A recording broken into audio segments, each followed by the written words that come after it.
Hello, everyone. My name is Todd Wall, and welcome to Communication Makeover, where we believe that intentional communication will lead to the breakthrough that you're looking for, both in your business and in your life. And today's makeover is something I think that every single one of us feel. When you have the thought of getting on stage or having a presentation, it's that tingle in your belly, that nervousness that makes you want to run for the hills. That's what we're talking about today. Deirdre is going to lead a live coaching session where we talk through and find tactical strategies on how to battle that very nervousness. Let's go. Do you go on stage a lot? How many times are you speaking per year? Right now, it's probably close to 2 times a month, so about 24, shows a year, and that's not counting podcasts. If we throw a podcast in there, it's a lot more. Okay, so you're definitely doing them more, and you must be doing something right to get that many calls to speak.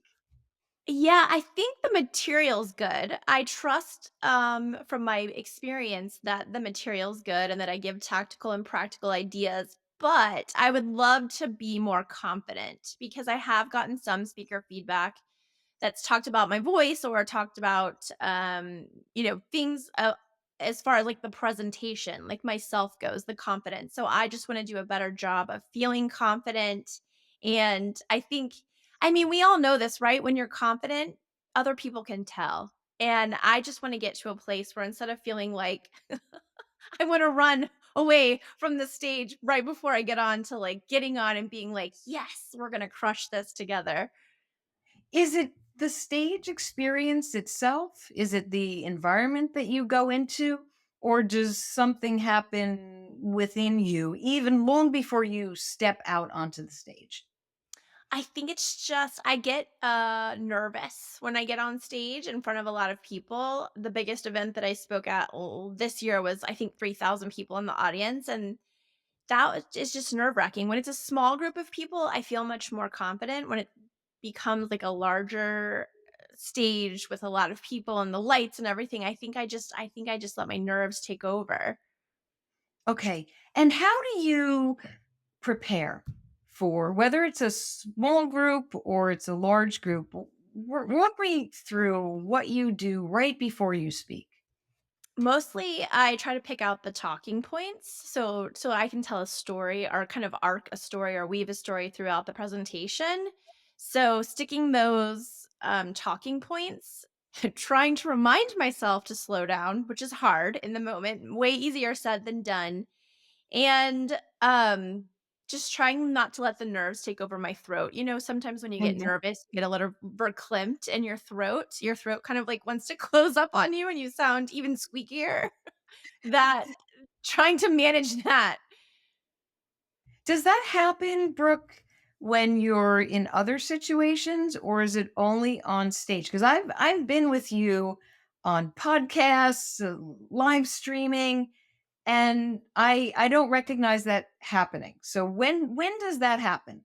It typically happens on stage in front of, like, a larger group of Okay. people. When it's a smaller group of people, even if it's, like, a classroom style setup where maybe there's 20 to 40 people, I feel okay. Once we start to Okay. get over into, like, the hundreds or thousands of people, my mind starts to race. Okay, let's talk there. So we have clearly targeted it is the stage. You do have nerves. Can you share what is it picture yourself almost how you want to be. Tell me what would be ideal for you when you step out onto that stage. I think if I picked 3 words, it would be calm, Mhm. cool, and collected. I still wanna be Okay. cool, but I wanna be calm, I wanna be collected, I don't wanna race with my words. I wanna, like, hit those points in a really smart and savvy way so that people really pick up what I'm putting down instead of rushing through it because I'm nervous. Okay. And do you take a moment before you go out or even a day before or 2 days before to check in with yourself on how you're doing? and how you're feeling and even how you're breathing? I do and I don't. Like, sometimes I am right before I go on stage, I'm back there just trying to listen to the crowd, like, trying to get myself hyped up, and then sometimes I'm, like, too much in my head, and then I'm saying to myself, "Okay, Brooke, just step away from it. Go to your happy place. Let's not think about it. Let's just get up there and get it done." Well, I know all about the happy place, and it's a good place to go, and everybody has a different one. Let's talk about your breathing. Step number 1, because I know we've probably had conversations about this before, but the way you breathe and how you show up really has a will play out in the outcome of your speaking engagement. Breathing calms your brain. If you're breathing the right way, it turns on your parasympathetic nervous system, maximum benefit to your organs, and that's the calm that you're looking for. So, do you recognize how you're breathing as simple as, am I breathing in my chest or am I breathing in my diaphragm? If you were to put your hand, Brooke, on your chest and on your stomach, and just breathe for a few moments in through your nose, out through your mouth, deeply, and then tell me which hand moves the most. So go ahead, start breathing for me. My tummy hand is moving now.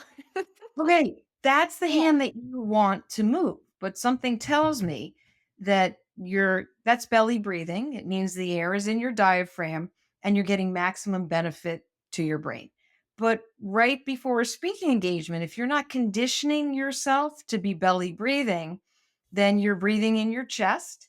And if you get nervous and excited, the air goes up into your throat and it Yes. makes it hard to speak. And then that's where we get to the voice, because the more you breathe in your diaphragm, you keep that lower, richer sounding voice. So, how Yes. do you think you're breathing before you go on stage?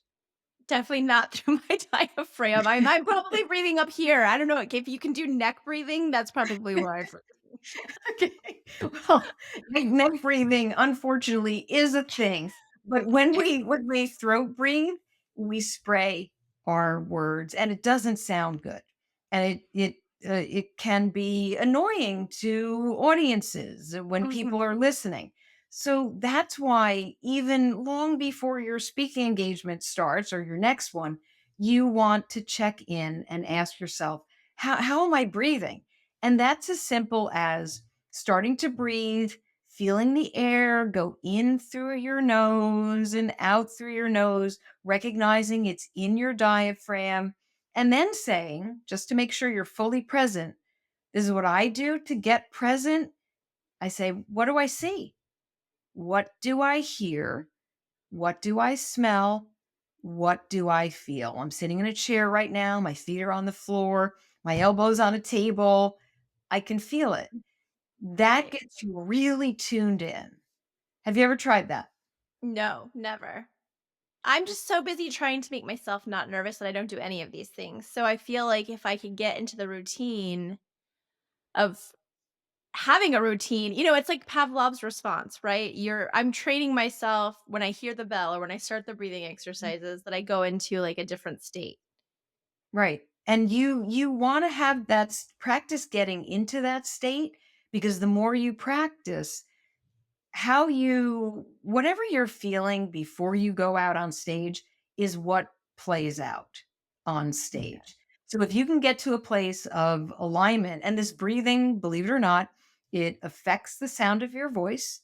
It will lower your voice. It will make you have that confident voice. You'll have full fluency, meaning higher brain cognition. You'll be able to find your words very easily. And then all of a sudden, your body language is in sync with what you're saying. That is full alignment and full flow. But it will take you practicing belly breathing for a little while. Yeah. And getting excited too. Like when I get excited, my voice and my hands go way up here. So there's nothing wrong with being excited. There's three different planes when you speak. So this is the exaggerated plane.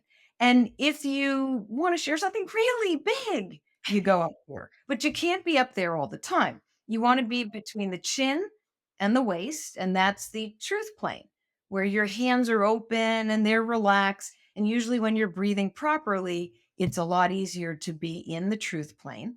And then there's a lower plane where your hands go below your waist. That's not a good plane to hang out in. So, that's something that you can also work on, even just when you're in your Zoom meetings or you're having conversations with people.